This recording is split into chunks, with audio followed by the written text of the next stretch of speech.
أعوذ بالله من الشيطان اللعين الرجيم. بسم الله الرحمن الرحيم. فوضوا أمري إلى الله إن الله بصير بالعباد. ولا حول ولا قوة إلا بالله العلي العظيم.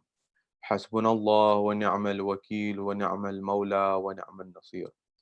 والصلاة والسلام والتحية الإكرام على الرسول المسدد المصطفى الأمجد المحمود الأحمد الذي سمي في السماء بأحمد وفي الأرض بأبي القاسم محمد. اللهم صل على وعلى أهل بيته الطيبين الطاهرين المعصومين المظلومين المنتجبين الذين أذهب الله عنهم الرجس وطهرهم تطهيرا. اللهم صل على وقل رب اشرح لي صدري ويسر لي أمري واحلل عقدة من لساني يفقه قولي. أما بعد، قال الله تبارك وتعالى في كتاب الكريم: بسم الله الرحمن الرحيم. بأي ذنب قتل. صدق الله العلي العظيم. زين مجالسكم بالصلوات على محمد وآل محمد. اللهم صل. My respected elders, brothers and sisters in Iman, salamun alaykum jami'an wa rahmatullahi wa barakatuh. Question: what is the role of women within Islam? Keep that question in the back of your mind, inshallah. We'll return to it. Looking at the dimension of our modern world, one of the key elements and one of the key topics and subjects that's at the forefront of our modern world is that of the role of women in society. Indeed, this conversation builds upon the history and the legacy of society with respect to women. Indeed, throughout history, women, in a number of sense, have been marginalized by societies. Those who sought to seek and marginalize and leverage and use women for political goals, for other power goals, they utilized and marginalized women in many respects. Therefore, when we come to Islam in the modern world, one of the allegations that is put forward towards Islam, one of the things that people come forward and say with respect to Islam, is they say that Islam marginalizes women. Islam is a faith that doesn't give women their due rights, and it's a religion, therefore, that is backwards and is not with modern times. This is the criticism of the critics with respect to Islam. Our analysis of what we want to look at today is there truth to this, and what is the reality of this matter? I want to look at a few things with respect to this. I want to look at what is the changing nature and the dynamics of women in society in general, number one. How is our society shifting, and what is the role of women within that modern framework of the modern society at large? Number two, I want to look at what research and what studies throughout history have said with respect to experts and people who have dedicated their lives to Islam and women's studies in particular relating to Islam. What have these individuals said with respect to the role of women in early Islam, in middle Islam, and even in contemporary Islam? What is it that people who are on the forefront and the stage of leadership of Muslim women and leadership in general, what have they said with respect to Islam, its symbols, and its representation? Finally, I want to discuss the pivotal and very important role of women within Islam, shedding particular light on the lady, the great lady, Lady Khadija, the wife of Rasulullah, of the Holy Prophet, and the mother of Fatima al-Zahra. I want to look at her personality and how we can derive jewels that we can implement in our lives so that we can have more beneficial lives and we can commemorate this great lady as well. Having said that, the first point that I would like to come to in modern society is the shifting dynamics and nature of women in society. What do I mean by that? There's no doubt whatsoever that women play an integral and vital role within the modern world and indeed within Islam as well. Women are 50 and 51% of human society as we know it. Women are mothers, women are wives, women are daughters, and they're integral parts of community at large. And this conversation only needs to be had because of the fact that what's happened throughout history is that the role of women has many a times been marginalized. Looking at even countries as developed as the United States, where even with only within the last 100 years or so, voting rights have been given to women and things of this nature. And you can imagine this throughout the world. But the allegation that we want to come to in a moment is about Islam and what is Islam's position with respect to women. Is it what has become a sort of a popular narrative in some circles that Islam marginalizes women and doesn't give them the rights? Or is there more to this nuance? But before that, what about modern society? Our modern society is showing that the nature of society is shifting in terms of dynamics. In the past, for example, women were not considered economic engines or force for economic benefit. That means that they weren't earning money according to what society was saying. And so they wouldn't work, or perhaps they were homemakers, as was seen by that.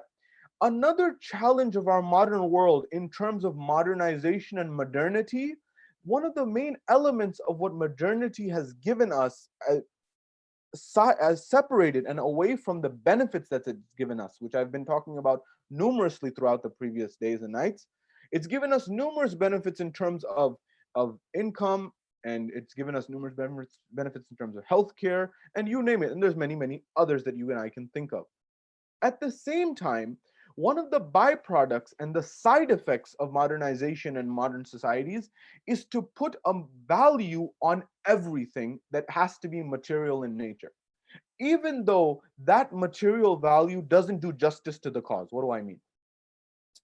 In our modern societies, every person, every individual's life has a value. If you look at the insurance industry, for example, whether you realize it or not, when you and I or an individual goes for life insurance, for example, there's going to be a price that that life insurance company puts on your life. And the price that is put on your life is very different to the price that's put on other people's lives.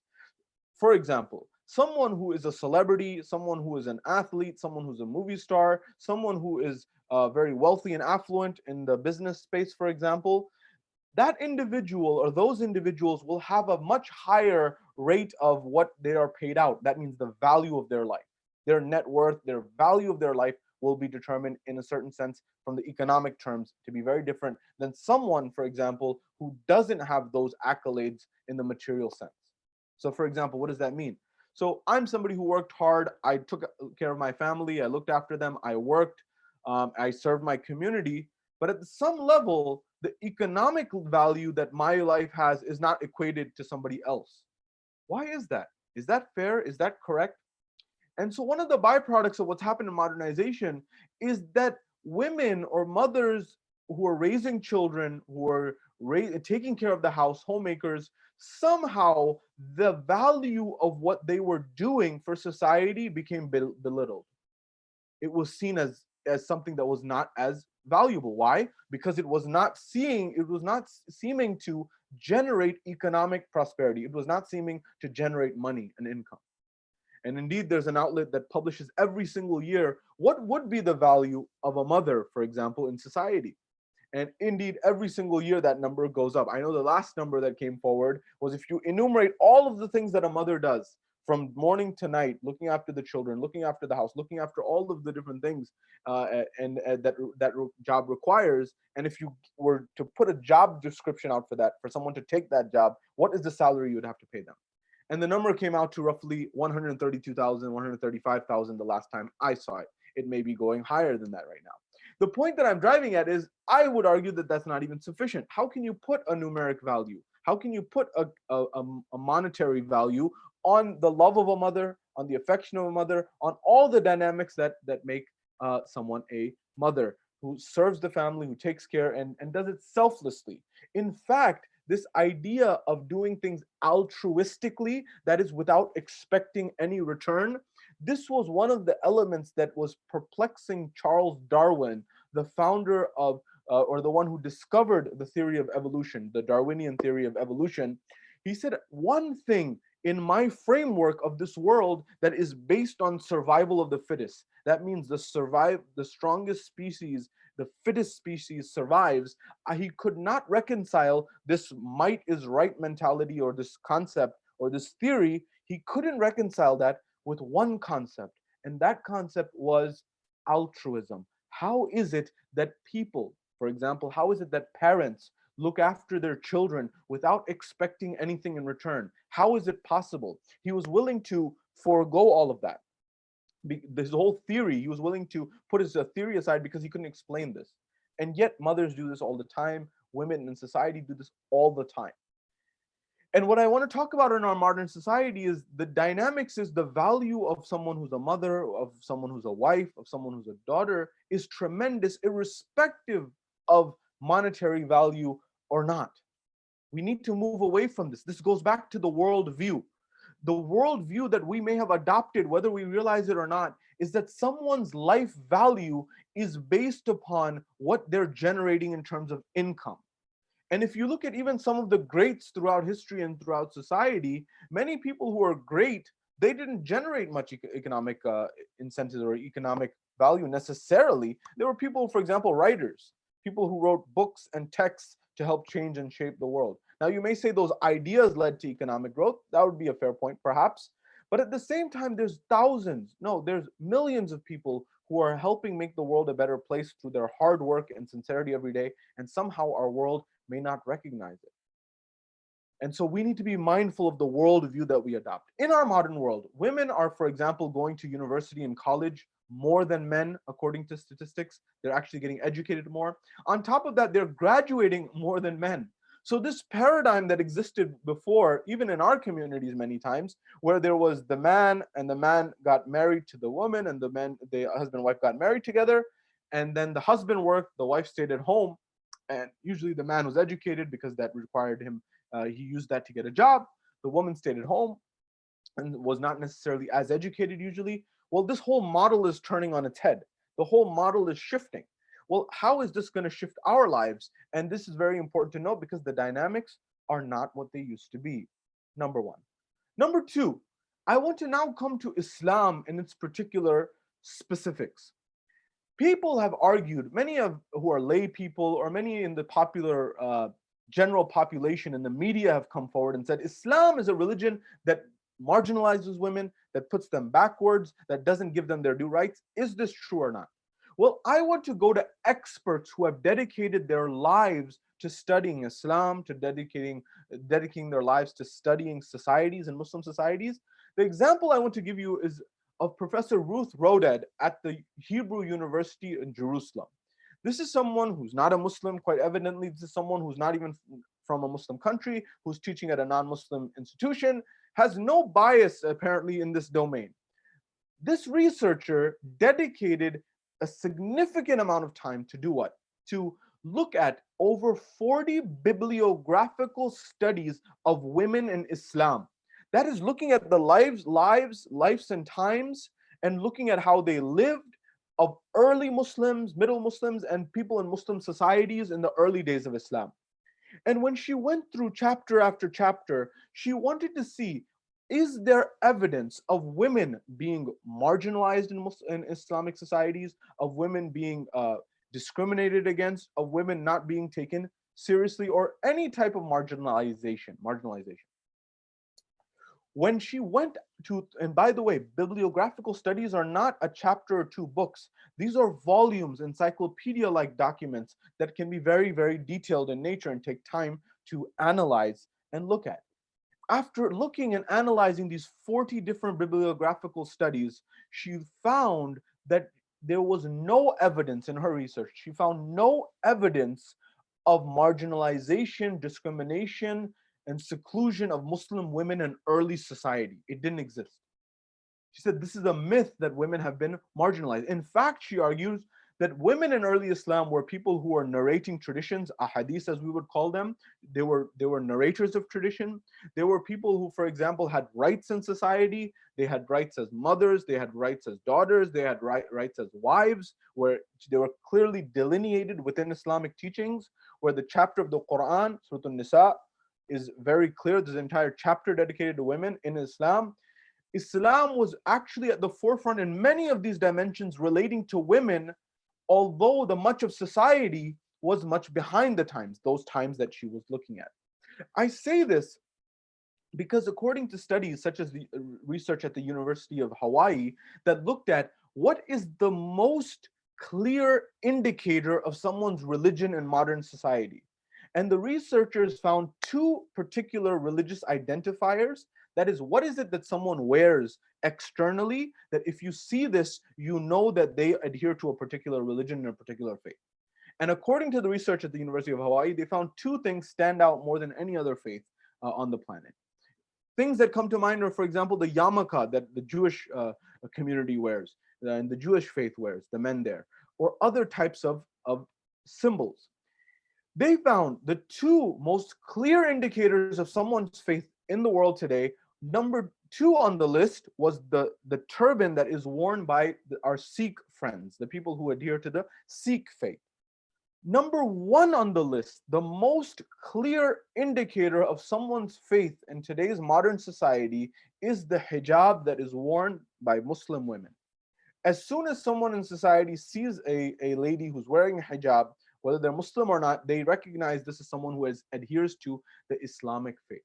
Well, why is this important? This is important to note because our sisters many times are at the forefront of Islam and the modern world. In fact, they are many a times the flag bearers of Islam in the modern world. I say this because many times brothers, such as myself and others, we can blend in society. We, for example, at the most may have a beard, a light beard, medium beard. We may look like someone may come to us and say we're Spanish, for example, we're European or whatever type of different denomination.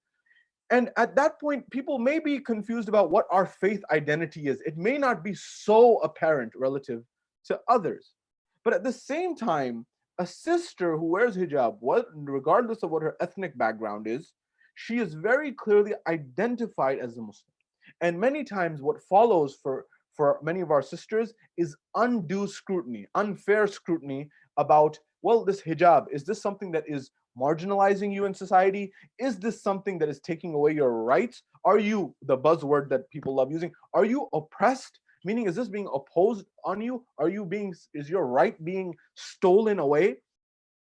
And at this point, I want to share the words of the very powerful words of the Nobel laureate who addressed this and answered this question perhaps in one of the most beautiful ways, Tawakkul Karman, who won the Nobel Prize, the mother who was very influential in the movement to help make the world a better place, or try to make the world a different place at least. When she was asked, as someone who had won the Nobel Prize, which is seen as something that is at the forefront of our modern society, the people who win these prizes are considered to be the leaders of society, the people who are the symbols of progress in modern society, I should say. And when Tawakkul Karman, when she won the Nobel Prize and had her full hijab as before, as after, they asked her, reporters, journalists came forward and asked her, and they said, Ms. Karman, you have won the Nobel Prize, which is considered one of the greatest honors in society. Yet at the same time, you are wearing this headscarf. Is this not a symbol of oppression? Is this not a symbol of regression? Is this not a symbol of being backwards? Is this not a symbol of being behind the times? And is this not a symbol of you having your rights infringed upon and taken away? She had a beautiful answer. And she said, and what would you and I say at this moment? What would I say at this moment? What would you say at this moment when someone is challenging your worldview and checking your worldview? Do I fold and just say that I will adopt any other worldview blindly? Or will I stop and reflect and say, hey, maybe my view has a value and maybe you need to rethink your view? So what did she say at that moment? She said something beautiful. She said that, when mankind first emerged on this planet, when human beings first emerged on society, according to sociology, according to biology, when mankind first emerged, they wore very little clothes. They wore very minimal clothes, if they wore anything at all. And as time progressed, and as the intellect developed, as the intellect progressed, as the mind developed, as intellect and mindfulness increased, and consciousness increased, and mankind progressed, the amount of clothes that people began to wear, that mankind began to wear, the shirts, the pants, the coverings, as the intellect and mind began to develop more and more, so too did the amount of clothes that people began to wear. She said, therefore, what I am wearing on my head, this headscarf, is not a regressive act. Rather, it is a progressive act. That is, that this symbolizes the height of modern progress and society's progress and the progress of mankind, because this is the culmination of covering. And as we've grown in society, we've covered up more. And so my covering up is not backward, it's not regressive, it's rather progressive. In fact, if we went back and I removed the scarf, it would be like going back to the cavemen and the Stone Age times. Imagine, look how she reframed the worldview. Look how she reframed. And it's a fair point across the board. Anyone this idea of imposing, according to sociologists, by the way, if you look at modern society, and this is a deep point, it's a point relating to spirituality, it's a point relating to philosophy, and it's a point relating to ethics. Indeed, we should strive for an ethical society. Indeed, we should strive for a philosophically clear society where people are thinking clear. Indeed, we should strive for a spiritual society that tries to make the world a better place by doing good, by following the golden rule. Do unto others as you would like done unto yourself. As Karen Armstrong and many other authors have written, that this is the golden rule of world religions. People who've dedicated their lives have said that this is the common rule to make the world a better place by means of what? Doing unto others as you would like done unto yourself. But is it that there's only one civilization in society? This relates to culture, by the way, as well. Is there only one culture in society?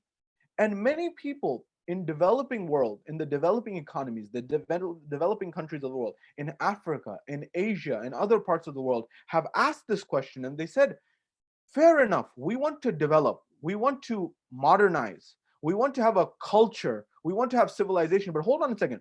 We have our own culture, we have our own civilizations, and it seems the entire world narrative, the ideas that are building up towards what? One world culture, one world civilization, which is not inclusive and comprehensive of every other culture civilization. It's actually driving towards one civilization, which according to sociologists is exactly that.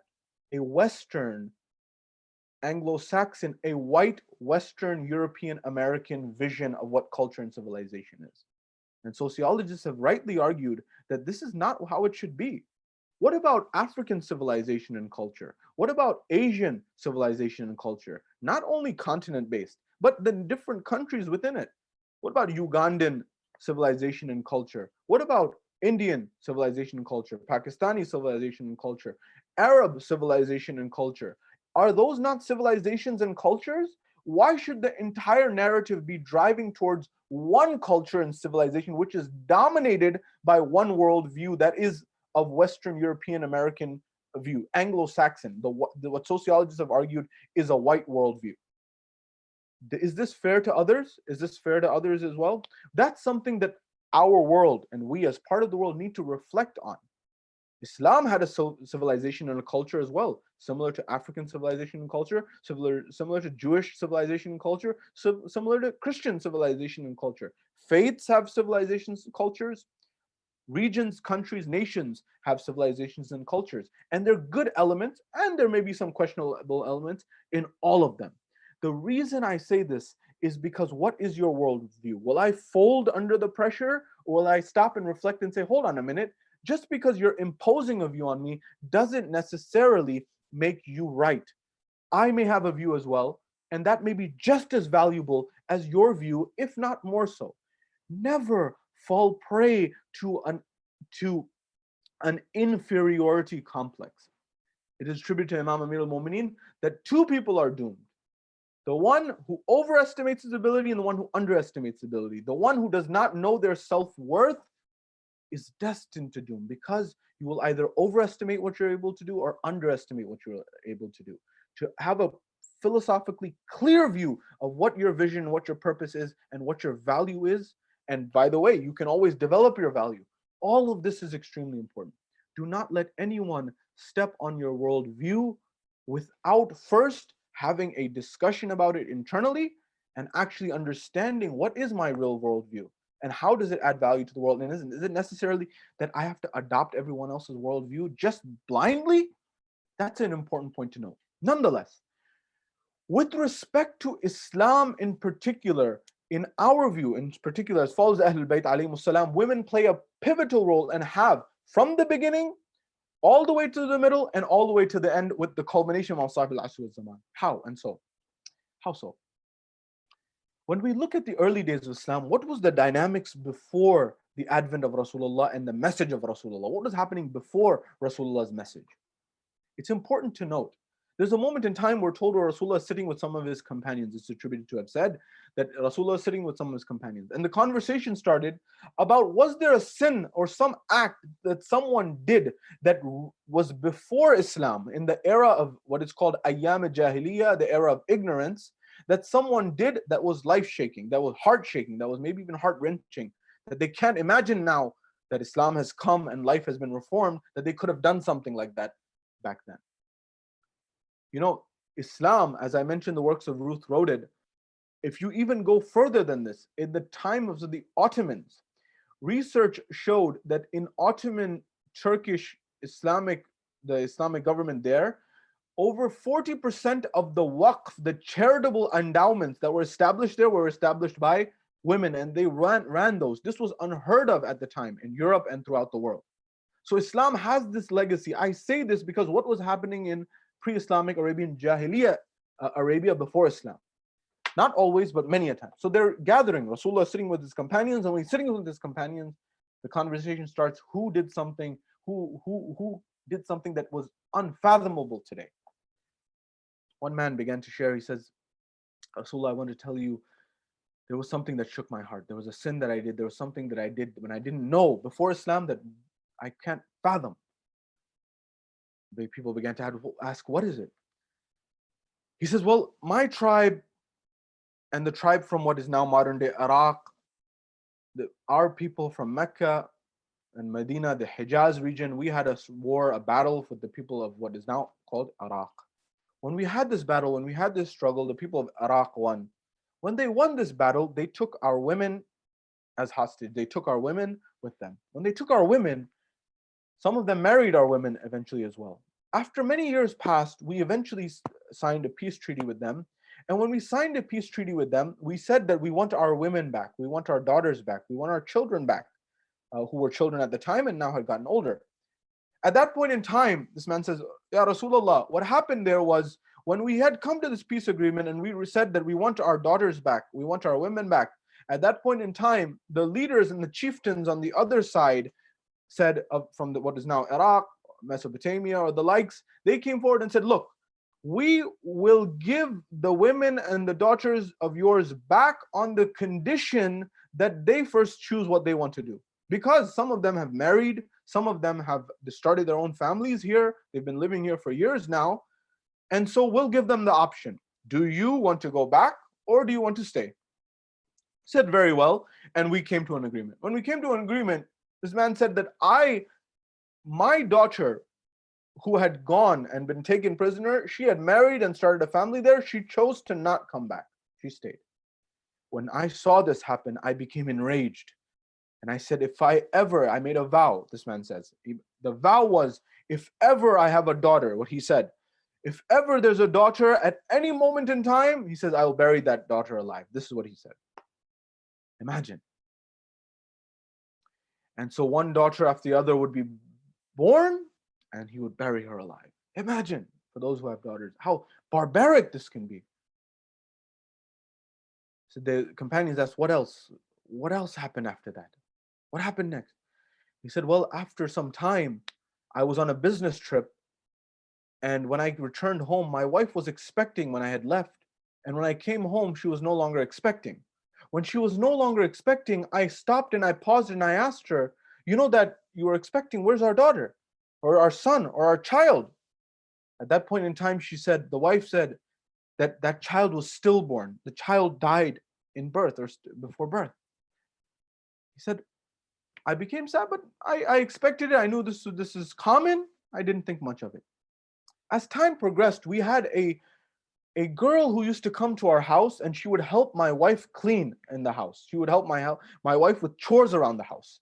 And when she would help my wife with chores around the house, I, as a father, as a fatherly figure, as a paternal kind of love, I felt an affection towards this girl. He says, I remembered she had a very beautiful necklace, and I remembered her, and she became very close to me. And as time progressed, this girl would come to our house every day and go back and come back and go back. And I asked my wife one day, I said, my wife, my dear, this girl who comes every day, I don't know, but there's something in my heart. I feel a close connection to her. I feel a paternal love to her. I feel like she's almost even like my own daughter. What is it? Who is she? He said, oh, she's the neighbor's daughter. And the neighbor looks after and takes care of her, and she comes to help me around the house. But she said, you feel close to him? I said, yes, I feel close to him. To her, I feel close to her. Very well. As time progressed, this affection grew. When this affection grew, the man tells the Holy Prophet and his companions, as some time moved forward, eventually my wife saw an opportunity. And when this girl had gone home for the day after doing the chores, my wife came to me and said, you remember one time that you mentioned to me that this girl, this daughter of yours is very close, this girl who comes to help is very close to you now. You feel affection towards her. He says, yes, as a father figure, I do. At that point, she said, remember you were on a business trip one day? And when you were on a business trip one day and you came back and you were asking about the child, and I told you our child was stillborn, it died in infancy and birth. I said, yes, I remember that. At that point in time, she said, well, you remember that was not really all true. I said, what? He said, well, you remember every single daughter that I had, you buried alive, and you killed the daughter. Infanticide. You killed the child in infancy. And I couldn't take you keep doing that. I had a daughter. And I said that I can't have another one buried, so I gave it to the neighbors and had the neighbors raise that daughter. This girl who has the necklace, who comes to the house every single day to help out with the chores, that is your daughter. I didn't know how to tell you. But when you told me that you feel an affection towards this child, I said I have to tell you. At that point in time, the man became perplexed because he had made a vow and he had given his word. And these were people who, when they kept their word, however irrational, however illogical, however nonsensical that it was, they would follow through on it. And at that point in time, he said, I became perplexed. I became confused. Should I, at this point, follow what I've done, bury the child alive, or should I say that, no, I won't do this anymore? And he thought about this all night. And when he thought about this all night, the next day when the daughter came to the house, or the girl came to the house, the man said, come with me. Follow me into the desert. They began to walk.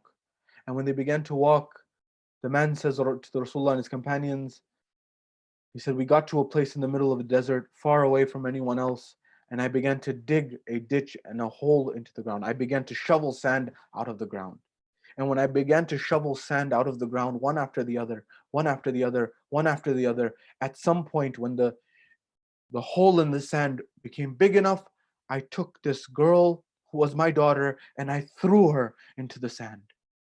And when I threw her into the sand, at that point in time, I began to throw sand over her and over her and over her.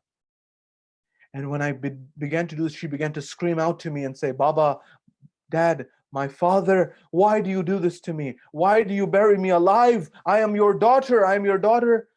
Up until the point that I could no longer hear her screams. The tradition, the narration says, at this point, Rasulullah's eyes became rivers. When they became, he began to cry so much because he was someone that was of warm heart.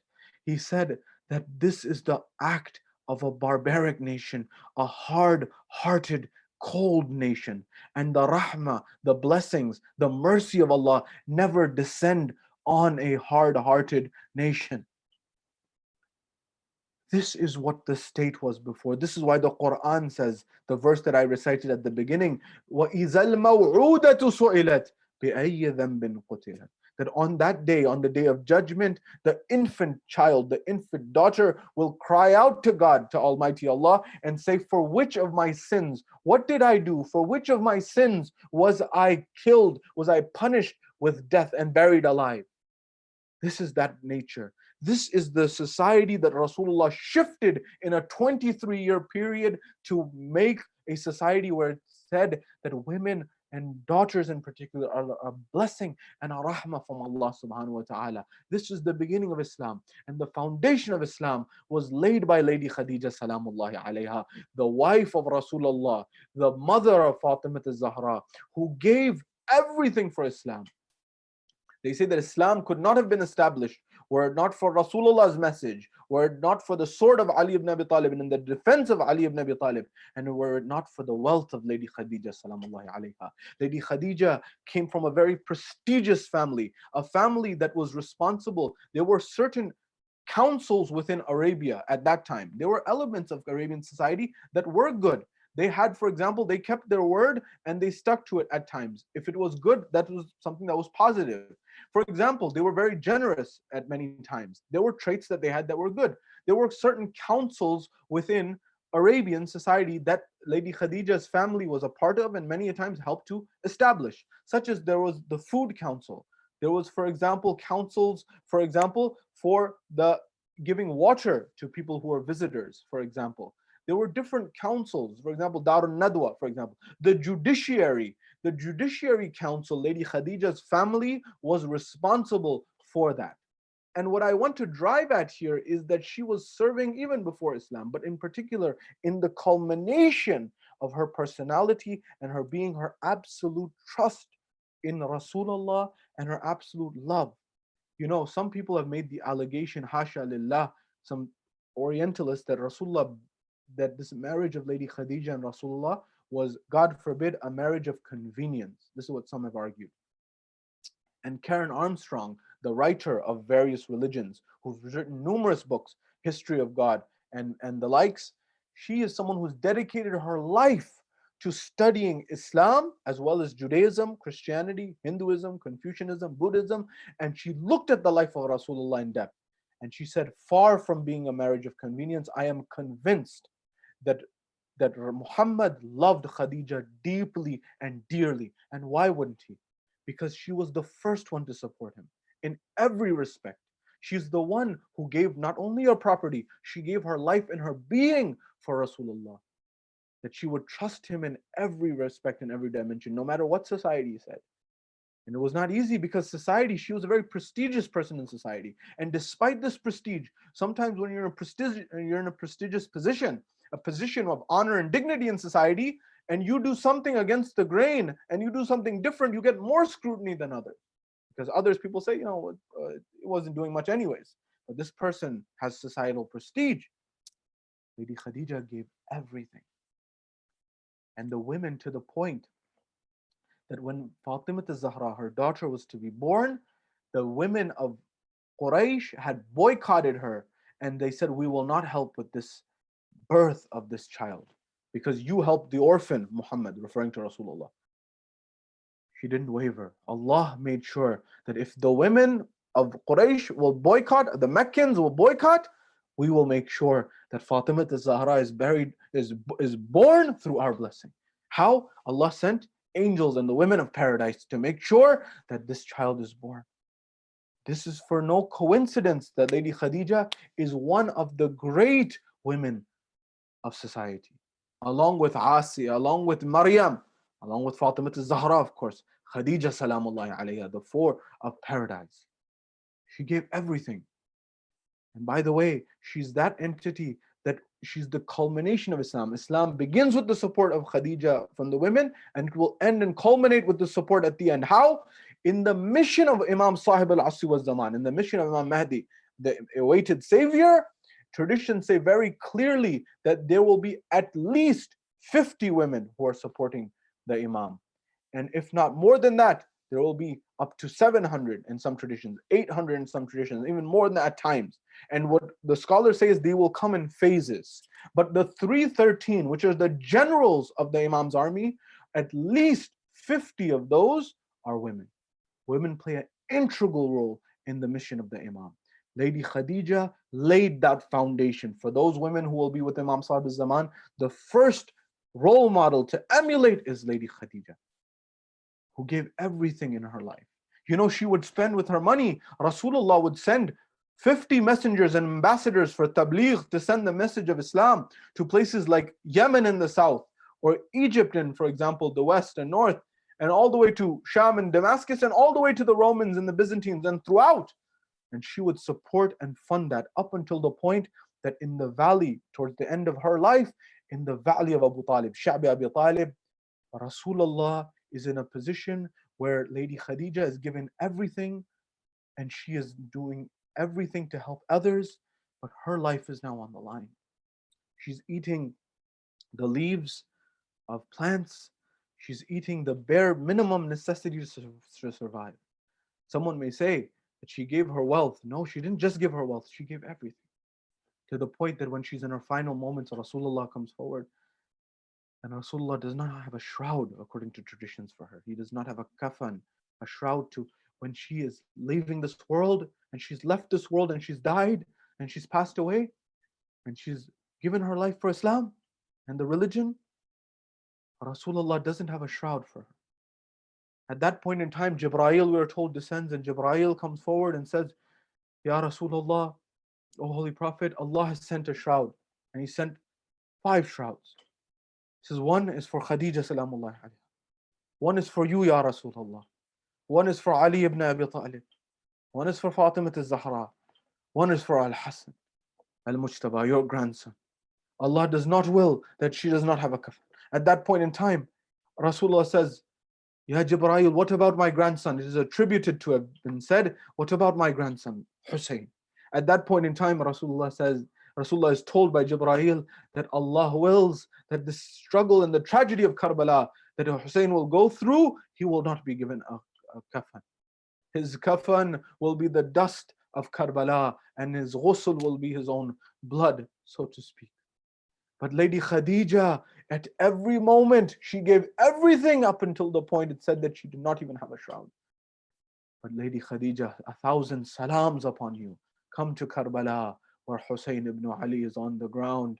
Imam Sajjad, the 4th Imam, says that, Jabir, do you know what broke my heart? It's attributed for him to have said, Jabir, do you know what broke my heart? He says, what, Yabna Rasulullah? He says, on the night of after Karbala, after Ashura, on the night of what is called Gharib Sham or Sham Ghariban, they took and they did the greatest atrocity. What was that greatest atrocity? He says that Jabir, they took the horses and they had the horses trample over the body of my father with their hooves. Jabir, I heard the bones of my father breaking under the hooves of the horses.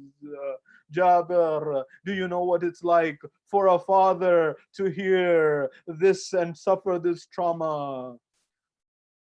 ألا لعنة الله على القوم الظالمين وسيعلم الذين ظلموا أي منقلب ينقلبون إنا لله وإنا إليه راجعون.